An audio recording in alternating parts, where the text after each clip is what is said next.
ایک دفعہ میں نے بیان میں یہ کہہ دیا کہ تہجد کی نماز جماعت کے ساتھ جو اتنی بڑی بڑی جماعتیں ہوتی ہیں جائز نہیں ہیں. تو نیچے لوگوں کے کمنٹس آئے ہوئے تھے, لو جی ایک نیا مسئلہ آ گیا, تہجد بغیر. پھر پوچھنے لگے اس کی دلیل کیا ہے, کوئی حدیث کا ریفرنس تو دیا نہیں مفتی صاحب نے, بس مسئلہ بتا دیا. اتنے نیچے نیگیٹو کمنٹس کہ ان لوگوں کو یہ اپنے فرقے کے گول کیپر ہیں, یہ اپنے فرقے کو پھیلانے کی کوشش کر رہے ہیں. دیکھو بغیر دلیل کے, جس بیچارے کو یہ نہ پتا ہو, جن بیچاروں کو کہ دلیل اس کے ذمے ہوتی ہے تو دعویٰ کرتا ہے. دلیل کس کے ذمے ہوتی ہے؟ جو دعویٰ کرتا ہے. جو دعویٰ کرے گا نا کہ تہجد کی جماعت اتنی بڑی ہیئت کے ساتھ کہ پبلک کو بلا کے اکٹھے جماعت کرائی جائے, وہ ایک نیا مسئلہ بیان کر رہا ہے. اس سے ہم پوچھیں گے قرآن و سنت سے اس کا ثبوت دکھاؤ, کہیں بھی نہیں ہے. تو دلیل اس کے ذمے جو اس عمل کو جائز کہہ رہا ہے, جو ناجائز کہہ رہا ہے اس کے ذمے ریفرنس پیش کرنا نہیں ہے. وہ بغیر ریفرنس کے اس کی بات زیادہ مضبوط ہے. نہیں آئی میرا غلط بات سمجھ میں کہوں وسیم بھائی نے میرے 1 لاکھ روپے چرائے ہیں, اللہ نہ کرے وسیم بھائی ایسے نہیں ہے.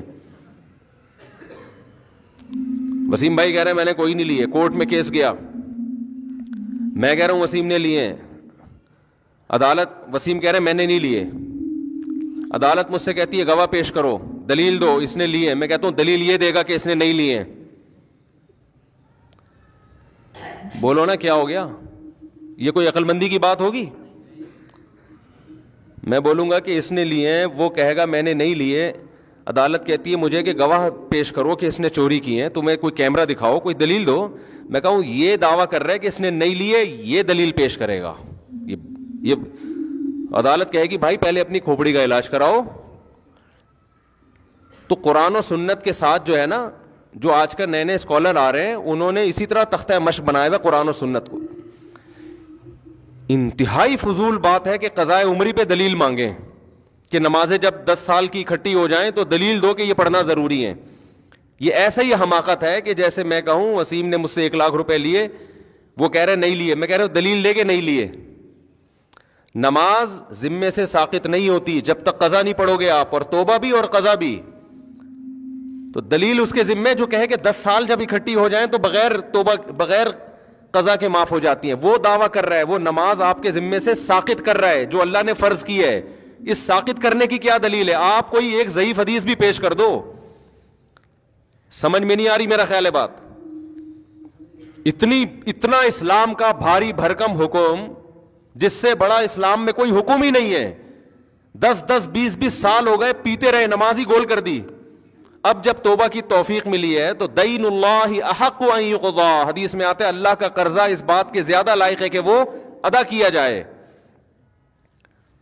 ہم نے تو حدیث بھی پیش کر دی, ان کے پاس تو حدیث بھی نہیں ہے. اگر ہم حدیث نہ بھی پیش کرتے یہ والی, پھر بھی یہ عقل کی بات ہے, لاجک کی بات ہے کہ جب انسانوں کا قرضہ دینا ضروری ہے تو اللہ کا قرضہ بھی ضروری ہے. وہ اور نماز جیسا قرضہ وہ تو کبھی بھی ساقط نہیں ہوتا. نبی صلی اللہ علیہ وسلم سے میدان جنگ میں نماز قضا ہوئی, کیونکہ اس وقت میدان جنگ میں نماز کیسے پڑھی جائے گی یہ طریقہ نازل نہیں ہوا تھا. آپ نے پہلے اس کو قضا پڑھی ہے آپ نے, اس کے بعد بقیہ نمازیں پڑھی ہیں آپ نے. تو مدعی کون ہے جو یہ کہے کہ اتنی ساری نمازیں جب ذمے میں رہ جائیں گی تو وہ قضا پڑھے بغیر ہی معاف ہو جائیں گی؟ یہ شخص دعویٰ کر رہا ہے. اس سے ہم کہتے ہیں کہ اندھی تقلید مت کرو اپنے باپ داداؤں کی, آپ قرآن و سنت سے اس کا حوالہ پیش کرو. سمجھ میں آ رہی ہے بات؟ چاروں ائمہ کا, تمام فقہا کا اتفاق ہے کہ جب نماز ذمے میں جب قضا کر دی آپ نے تو توبہ اس بات کی کرنی پڑے گی کہ وقت پہ کیوں نہیں پڑی. لوگ کہتے ہیں نا توبہ سے تو گناہ معاف ہو جاتا ہے, تو گناہ معاف ہو جائے گا, لیکن وہ جو آپ کے ذمے نماز واجب ہوئی ہے وہ معاف قضا کے بغیر نہیں ہوگی. سمجھتے ہو کہ نہیں سمجھتے؟ لیکن وہ آپ دیکھو کتنا قضائے عمری پہ تماشا بنایا آج کل نئے نئے اسکالرز نے کہ قضائے عمری بس اللہ غفور رحیم ہے. اللہ پہ تم ایک چیز ڈال رہے ہو بغیر دلیل کے, اللہ غفور رحیم ہے, اتنا یہ کافی نہیں ہے کہ 10 سال کی نمازیں وہ جو آپ نے ٹائم پہ نہیں پڑھی وہ معاف کرنے کے لیے تیار ہے. یہ مطلب ہے غفور رحیم کا. یہ مطلب نہیں ہے کہ جو اس کا حق ہے وہ بھی آپ پی جاؤ گے, وہ تو آپ کو دینا پڑے گا. زکاتیں بھی ذمے سے ساقط نہیں ہوتی. 20 سال زکات نہیں دی تو 20 سال کی زکاتیں بولو دینی پڑیں گی. رمضان کے روزے چھوڑ دیے، ادا کرنے پڑیں گے. حائضہ عورت سے اللہ نے نماز کو ساقط کر دیا، اس پر فرض ہی نہیں ہوتی، لہذا اس کو پڑھنے کا حکم نہیں ہے. اس کا تقاضا یہ تھا کہ روزہ بھی اللہ نے اس سے ساقط کیا نا، ہونا یہ چاہیے تھا روزہ بھی معاف کر دیا جاتا، لیکن اللہ نے روزہ معاف نہیں کیا. تو یہ بتانے کے لیے کہ فرض میں اصل تو یہی ہے کہ قضا کیا جائے گا، چاہے اللہ کے کہنے سے ہی قضا کیا ہو. نماز میں اللہ نے اس کو چھوٹ دی ہے، لیکن وہ چھوٹ بھی اس لیے کہ وہ اللہ کے آرڈر پہ چھوڑ رہی ہے. آپ نے جو 10 سال نمازیں پی ہیں وہ اللہ کے کہنے پہ نہیں چھوڑی ہیں. بعض لوگ یہ دلیل دیتے ہیں کہ ما جعل علیکم فی الدین من حرج، اللہ نے دین میں تنگی نہیں رکھی ہے، تو 10 20 30 سال کی نمازیں قضا لگانا یہ تو حرج ہے دین میں. واقعی حرج ہے 30 سال کی نمازوں کا کسی کو حکم دینا پڑے، لیکن یہ حرج اس وقت ہے جب 30 سال کی نمازیں آپ اس سے ایک دن میں پڑھوائیں. جب آپ 30 سال کی نمازوں کے لیے 30 سال کا ٹائم دے رہے ہیں اس کو، یا 10 سال کا ٹائم دے رہے ہیں، پھر تھوڑی حرج ہے. تو یہ نئے نئے اسکالرس کو سننا چھوڑ دو خدا کے واسطے، یہ تمہیں جہنم کی آگ کی طرف لے کے جائیں گے. یہ ریفرنسز ہیں ان کے پاس، قرآن حدیث آتا واتا ان کو کچھ بھی نہیں ہے. میں جو اتنا چیختا ہوں نا مجتہدین کو فالو کرو، ابو حنیفہ، مالک، شافعی، احمد بن حنبل، یہ اس لیے کہ تم ان لوگوں سے بچو، اپنے فرقے کے گول کیپر کے طور پہ نہیں. فوراً جب ہم کوئی بات کرتے ہیں نا تو فوراً یہ کہ یہ تو اپنے فرقے کے کیا ہیں، گول کیپر ہیں. یہ بات غیر مسلم بھی کرتا ہے. جب آپ اسلام کے برحق ہونے کی بات کرتے ہو، کہتے ہیں یہ تو چونکہ مسلم ہے لہذا اس نے کس کو سپورٹ کرنا ہے، اسلام کو. بھائی ہم مسلم ہونے کی وجہ سے اسلام کو سپورٹ نہیں کر رہے، اسلام کے مدلل ہونے کی وجہ سے مسلم ہیں. اسلام کے علاوہ ہمیں کوئی سمجھ میں ہی نہیں آتا. تو ہم جو چاروں ائمہ کے قائل ہیں نا کہ ان چاروں فقہ میں سے کسی ایک کو فالو کرو، اس لیے نہیں کہ ہم ان میں سے ایک کو فالو کرتے ہیں، بلکہ اس لیے کہ ہم فالو اس لیے کرتے ہیں کہ ان کا فقہ مدلل ہے، اس میں قرآن و حدیث کو صحیح طرح سے سمجھا گیا ہے، اور اس میں امت اختلاف اور انتشار سے بچے گی. اس کے علاوہ جتنے پیکج امت کو جوڑنے کے لیے دیے جا رہے ہیں وہ امت کو جوڑنے کے بجائے توڑ رہے ہیں. سمجھ میں آ رہی ہے بات کہ نہیں آ رہی؟ وہ پیکج بڑے جاندار، شاندار اور پرکشش، لیکن ان پیکجز پہ جب آپ عمل کریں گے نا تو اس میں ٹوٹنے کا عمل بڑھتا چلا جائے گا. ہر اسکالر ایک نیا فرقہ ہے اور دعویٰ یہ کرتا ہے کہ میں قرآن و حدیث کے علاوہ کسی چیز کو نہیں مانتا، لیکن 4 اسکالر ہوں گے تو چاروں کی الگ الگ رائے، 5واں ہوگا تو اس کی الگ رائے، 6واں ہوگا تو اس کی الگ رائے. چند چیزوں میں متفق ہوتے ہیں، باقی ہر چیز میں الگ ہیں. تو یہ امت کا ویسے ہی بیڑا غرق ہونے والا ہے جس طرح سے ابھی چل رہا ہے نا حساب کتاب. اور ان جدید جتنے اسکالرز ہیں نا ان میں ایک چیز کامن ہے، قضاء عمری کا سب کیا کرتے ہیں، انکار. قدیم جتنے اسکالرز ہیں مذہب کے ان میں ایک چیز قدر مشترک ہے، قضاء عمری کا کوئی بھی انکار نہیں کرتا. قضاء عمری سمجھتے ہیں کہ نہیں سمجھتے؟ تو کہاں ہم ابھی آتے ہیں اس دوبارہ سے اصل ٹاپک کی طرف آؤں گا میں. تو وہ میں کہہ رہا تھا کہ اجتماعی حیت پہ قرآن خوانی کیا ہے میرے بھائی، بولو نا، جائز نہیں ہے. اس کیوں جائز نہیں ہے؟ جب اجتماعی سطح پہ کوئی عمل کرتے ہیں، جیسے تہجد ہے، تہجد میں نبی صلی اللہ علیہ وسلم نے لوگوں کو جمع کر کے کبھی نہیں بلایا، کوئی ایسی روایت نہیں ہے. ہمیشہ آپ نے تہجد پڑھی، 1 2 3 4 صحابہ آپ کے ساتھ شامل ہو گئے، یہ جائز ہے، ہم بھی اس کو جائز کہتے ہیں.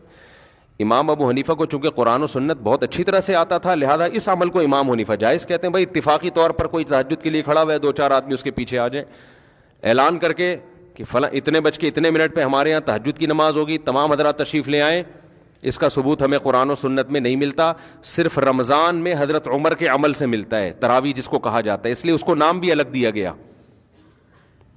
سمجھتے ہو کہ نہیں سمجھتے؟ اس میں اجتماعی حیت. اور حضرت عمر نے کیوں؟ اس لیے کہ نبی نے یہ رمضان میں 3 دن کیا پھر چھوڑ دیا تاکہ فرض نہ ہو جائے. تو حضرت عمر سمجھتے تھے کہ آپ نے اس لیے چھوڑا فرض نہ ہو جائے، یہ اس کی علامت ہے، آپ اس کو زندہ رکھنا چاہتے تھے. تو اب فرضیت کا امکان ختم ہو گیا لہذا حضرت عمر نے اس عمل کو دوبارہ شروع کرا دیا. تو رمضان گیا اور وہ تراویح کی نماز گئی.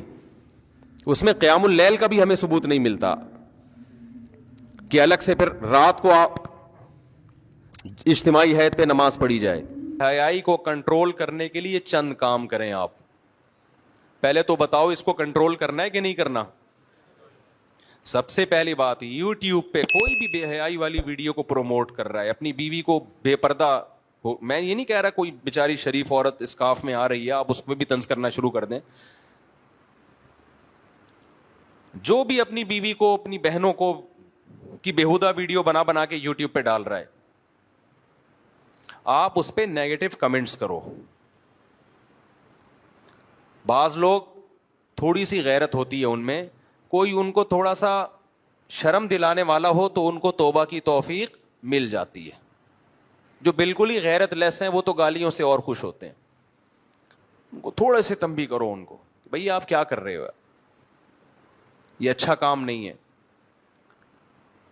نہیں علی المنکر ہر شخص پر اپنی استطاعت کے بقدر فرض ہے, تاکہ لوگ ایسی ویڈیو کو پروموٹ نہ کریں, اپریشیٹ نہ کریں. دوسرا کام آپ نے کیا کرنا ہے, اپنے گھروں میں اپنی بچیوں کو کنٹرول کرو. دیکھو مسلمان بچی کا لباس ادھورا ہوتا ہے یا پورا ہوتا ہے. آپ کا بیٹا, آپ کا لڑکا جب پورے کپڑے پہن سکتا ہے تو آپ کی بیٹی پورے کپڑے کیوں نہیں پہنتی؟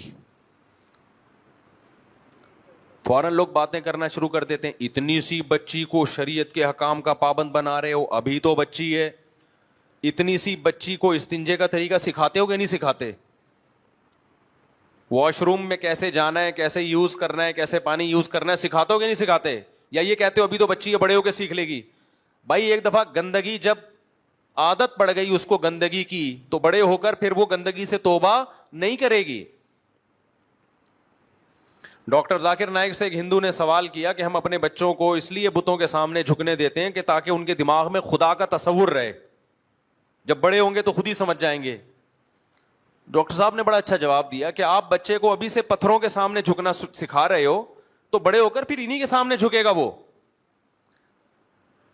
بچے کو جو بات بچپن میں دماغ میں ڈال دی وہ ایسے نقش ہو جاتی ہے جیسے پتھر پہ لکیر. دو چیزوں میں مٹی نہیں ہے, وہ ہوتی ہے عزت دینا کسی کو. ہمارے حضرت مفتی رشید احمد صاحب رحمہ اللہ تعالی, ہم حیران ہوئے, بڑے عالم تھے. وہ اپنی جو زوجہ تھی, اپنی اہلیہ سے کبھی بھی انہوں نے حاکمانہ لہجے میں بات نہیں کی. بچپن کا حفظ کرنا ایسے جیسے پتھر پہ آپ نے نقوش بنا دیے, وہ مٹی نہیں ہے.